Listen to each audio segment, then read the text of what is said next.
అందరికీ నమస్కారం అండి. సాయి పల్లవి దారుణ హత్య. ఈ విషయాలన్నీ మీకు పూర్తిగా అర్థం అవ్వాలంటే వీడియో మీరు పూర్తిగా చూడండి ఫ్రెండ్స్.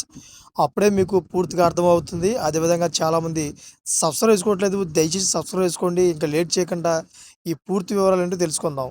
ఫ్రెండ్స్, అనుమానమే పెనుభూతంగా మారడం జరిగింది. తనకు దూరంగా ఉంటోందని కక్ష పెంచుకున్న ఓ భర్త రెక్కి నిర్వహించి మరీ భార్యను దారుణంగా హతమార్చాడు. మరి ఖమ్మం జిల్లా కేంద్రంలో గురువారం తెల్లవారుజామున ఈ ఘటన జరిగింది.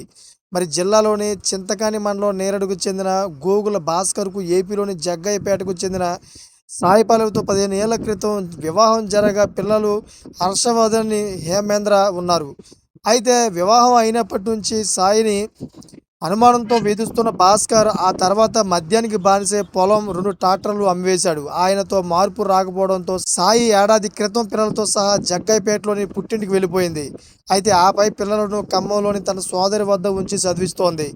సోదరు సూచనతో సాయి గత మే నెలలో ఖమ్మం వచ్చి ఓ ఫంక్షన్ హాల్లో పనికి కుదిరి అదేవిధంగా పిల్లలతో అద్దె ఇంట్లో ఉంటుంది. అయితే ఏడాదిగా కుటుంబాన్ని పట్టించుకుని భాస్కర్కు సాయిపై కక్ష మరింత పెరగడంతో ఆమె ఉంటున్న ఇంటిని గుర్తించి కొన్నాళ్ళుగా పరిశీలిస్తున్నట్లు తెలిసింది. అయితే ఆమె ప్రతిరోజు ఉదయం 7 గంటలకు వాకిలి ఊడ్చేందుకు బయటికి వస్తుంది గుర్తించాడు.